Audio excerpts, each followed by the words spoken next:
সরাসরি চলে যাচ্ছি নিউজ রুমে, সেখান থেকে আমাদের সঙ্গে রয়েছেন আমাদের প্রতিনিধি সুধাশ্রী। সুধাশ্রী, এই মুহূর্তে ঠিক কি আপডেট উঠে আসছে? শাবাশ্রী, তুমি যেমনটা বলছিলে, জুবেন গার্গের ডেথ সার্টিফিকেট এখন আমাদের হাতে এসে পৌঁছেছে এবং ভারতীয় হাই কমিশনের তরফে অসম সরকারকে দেওয়া হয়েছে এই ডেথ সার্টিফিকেট এবং এতে উল্লেখ রয়েছে স্পষ্টভাবে জলে ডুবে মৃত্যু, অর্থাৎ সিজার ডেথ বলে নয়। এবং এমনটাই জানা গিয়েছে এবং আরও লেখা রয়েছে যে সিঙ্গাপুর জেনারেল হসপিটাল এই ইস্যু করেছে, এই ডেথ সার্টিফিকেট ইস্যু করেছে। এবং তাছাড়াও আমরা যেমনটা ছবিতে দেখেছিলাম যে জুবেন গার্গ ইয়ার্ড থেকে পড়ে যাচ্ছেন এবং সেখানে তিনি একটি জায়গায় তিনি সাঁতার কেটে উঠতে চাইছেন কিন্তু পারছেন না, আবারও পড়ে যাচ্ছেন। এই ছবিও আমরা দর্শকদের দেখিয়েছি এবং বলা হয়েছিল যে তার হৃদযন্ত্রের সমস্যা এবং সে কারণেই তার মৃত্যু হয়েছে এবং আশঙ্কাজনক অবস্থায় তাকে হাসপাতালে ভর্তি করা হয়েছে। কিন্তু এখানে ডেথ সার্টিফিকেটে স্পষ্ট উল্লেখ করা রয়েছে যে তার জলে ডুবে মৃত্যু হয়েছে, এমনই কিন্তু তথ্য আমাদের সামনে উঠে আসছে। তুমি জানো যে সিআইডি এই মৃত্যু তদন্তভার নিয়েছে এবং সে কারণে সিআইডি খতিয়ে দেখবে যে আদৌ এটা সত্যি কিনা, খতিয়ে দেখা হবে যে এর পেছনে কি অন্য কোনো কারণ রয়েছে এবং সেই কারণ কি ধামাচাপা দেওয়ার জন্যই কি জলে ডুবে মৃত্যু বলে বলা হচ্ছে। এর জবাব কিন্তু চাইছেন জুবিন প্রেমীরা এবং বলা হচ্ছে যে জুবিন তার জলে ডুবে মৃত্যু হয়নি বা অন্য কোনো কারণকে কেউ পাত্তাই দিতে চাইছে না। বলা হচ্ছে যে এটা কোনো দুর্ঘটনা নয়, এটা কোনো পরিকল্পিত খুন বলা হচ্ছে।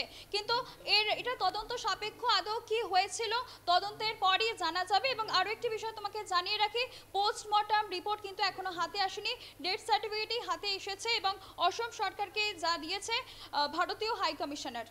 একবারে সুধা, আরো একটা বিষয় তোমার কাছ থেকে জানতে চাইবো সুধাশ্রী, যে যেখানে বারবার করে উঠে আসছে যে উল্লেখযোগ্য কারণ যে তিনি আগে থেকে অসুস্থ ছিলেন, তার বেশ কিছু শারীরিক সমস্যা ছিল, সেখানে দাঁড়িয়ে স্কুবা ডাইভিং এর মতন বা সমুদ্রের নিচে যাওয়ার মতন এই যে পদক্ষেপ, তার আগে কি কোনো রকম শারীরিক পরীক্ষা নিরীক্ষা করা হয়নি, সেই প্রশ্ন কিন্তু থাকছে।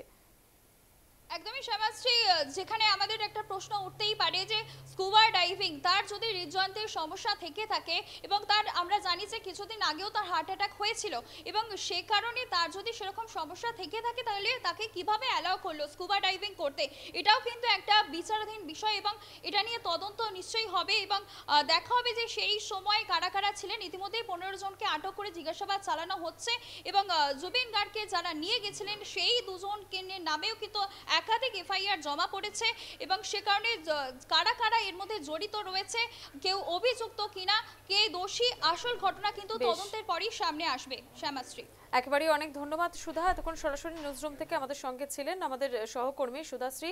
এবং যে খবরটা আমাদের সামনে ইতিমধ্যে এসে পৌঁছলো এবং সেক্ষেত্রে একাধিক ধোঁয়াশার পর কিন্তু বেশ খানিকটা বিষয় আমাদের কাছে স্পষ্ট, যে যেখানে বারবার বলা হচ্ছিল সিজার ডেথ নয়, জলে ডুবে মৃত্যু হয়েছে জুবিন গার্গের। এবং অন্যদিকে বিষয় যেটা উঠে আসছে, তার হৃদযন্ত্রের সমস্যা ছিল।